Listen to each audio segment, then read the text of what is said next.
In a dramatic revelation that highlights severe lapses in security, newly released text messages and body camera footage have exposed a critical failure to prevent the assassination attempt on former President Donald Trump.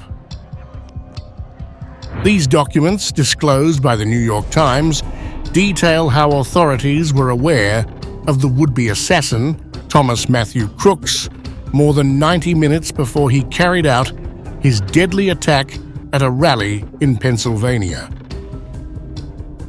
The newly uncovered texts from Beaver County Emergency Service Unit members reveal a troubling series of missed opportunities. Contrary to earlier claims that Crooks was identified about 60 minutes before the attack, the messages indicate that he was already known to law enforcement well in advance. The texts show that Crooks, 20, was observed displaying suspicious behavior and was aware of the police presence as he prepared his attack. Someone followed our lead and snuck in and parked by our cars, just so you know. I'm just letting you know because you see me go out with my rifle and put it in my car, so he knows you guys are up there sitting to the direct right on a picnic table, about 50 yards from the exit. At 4:26 p.m., a counter-sniper reported spotting Crooks near the AGR International Building, which would later serve as the site for his assault. The officer noted that Crooks was seen with a rangefinder, a tool that raised red flags.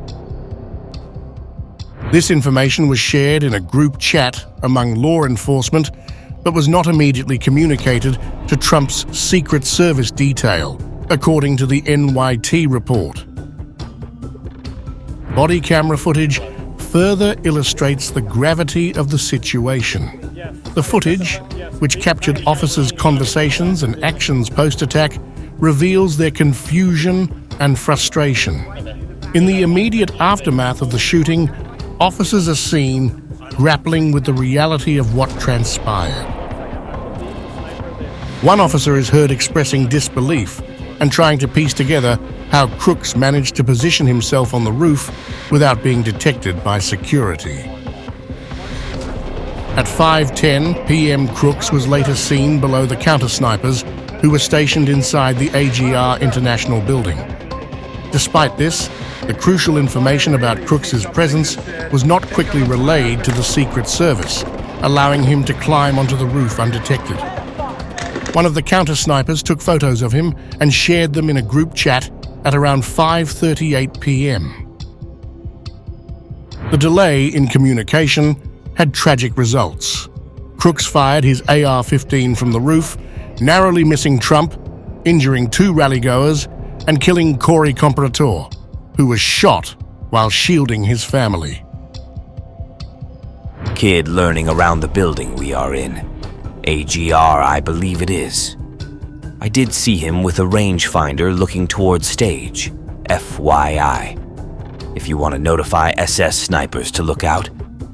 I lost sight of him.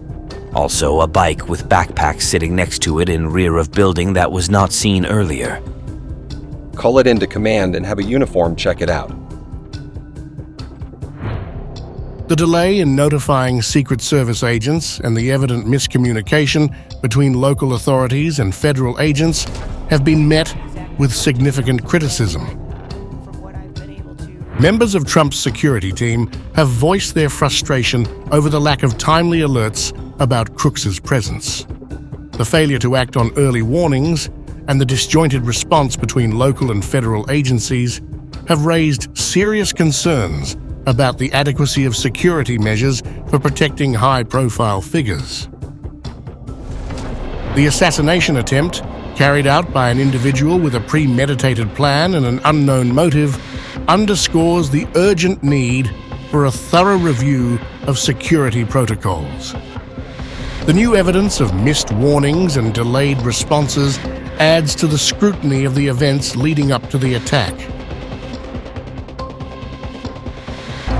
It began as a routine day for former President Donald Trump.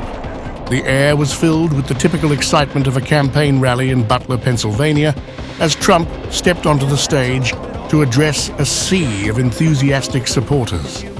But in a moment that will forever be etched in the memories of those present, the atmosphere of hope and anticipation was shattered by the deafening sound of gunshots. As Trump stood before the crowd, the familiar chants of USA, USA echoed through the open air. He was just a few minutes into his speech, proudly showcasing a chart of border-crossing numbers. The former president's words, meant to inspire and rally his base, were abruptly interrupted by the sharp, sudden bursts of gunfire that cut through the excitement like a knife. In a heart-stopping instant, the former president was surrounded by Secret Service agents who sprang into action with remarkable speed and precision. The chaos that ensued was captured in a series of vivid images and audio recordings that reveal the terrifying reality of that fateful moment. An image, taken by a New York Times photojournalist, shows the precise moment the bullet grazed Trump's right ear. The stark contrast between the president's calm demeanor and the violence of the moment was captured in a split second. An ordinary day turned into a scene of peril and bravery. According to the BBC, the shooter, identified as Thomas Matthew Crooks, crawled onto a rooftop approximately 125 meters from Donald Trump's podium. A spectator reportedly saw Crooks with a rifle and attempted to warn law enforcement too, 3 minutes before the shooting, but the loud crowd noise drowned out their efforts.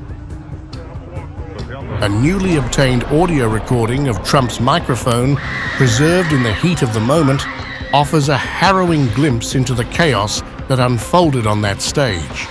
The recording reveals the panicked but controlled exchanges between Trump and his Secret Service detail as they worked to secure his safety. "Go, go, go!"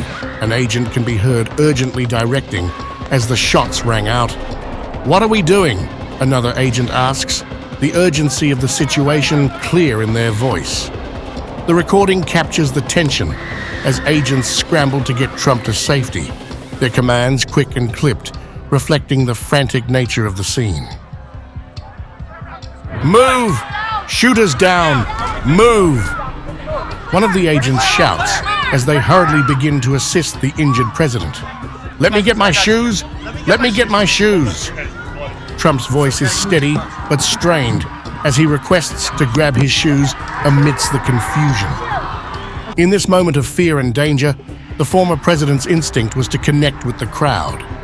Despite the blood streaming from his ear, he raised his fist toward the supporters, his defiant gesture a symbol of his unyielding spirit.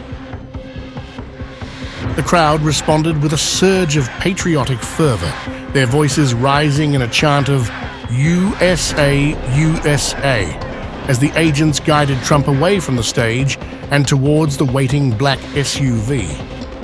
The image of Trump, bloodied but resolute, his fist thrust in a final show of strength, became an iconic symbol of his courage in the face of violence.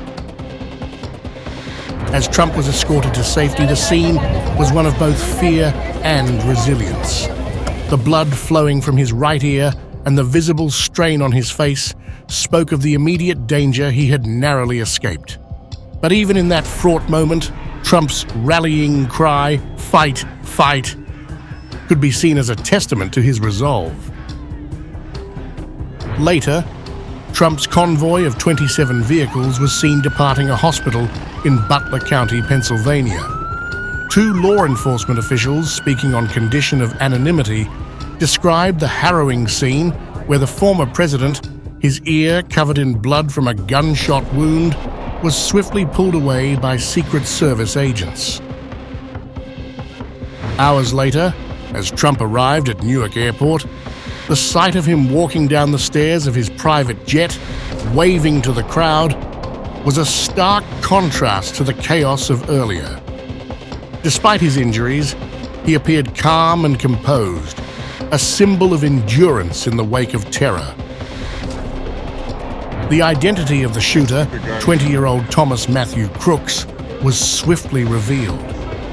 Crooks, a resident of Bethel Park, had perched himself on the roof of a manufacturing plant over 130 yards away from the stage, his deadly intent masked by the serene surroundings. His actions, described as an attempted assassination, ended with his death at the hands of Secret Service snipers. The tragedy of the day was marked by profound questions and reflections. Why did Crooks, so young and seemingly ordinary, harbor such a deadly rage? The FBI's investigation continues, delving into the motives behind this act of violence and the security lapses that allowed it to unfold. In the aftermath, Trump's bravery and the quick response of his Secret Service agents have been hailed as symbols of resilience in the face of violence. The shooting, a stark reminder of the dangers faced by public figures, has sparked a national conversation about security, courage, and the fragile nature of peace in political discourse. As the days pass, the memory of the Butler rally shooting will remain a poignant reminder of the perils of public life and the indomitable spirit of those who face them. The world watched as Trump, injured but unbroken, turned a moment of fear into a testament to his enduring strength and forever echoed his iconic fist-up image in the minds of the Americans for generations to come. If you want to really see something that said, take a look at what happened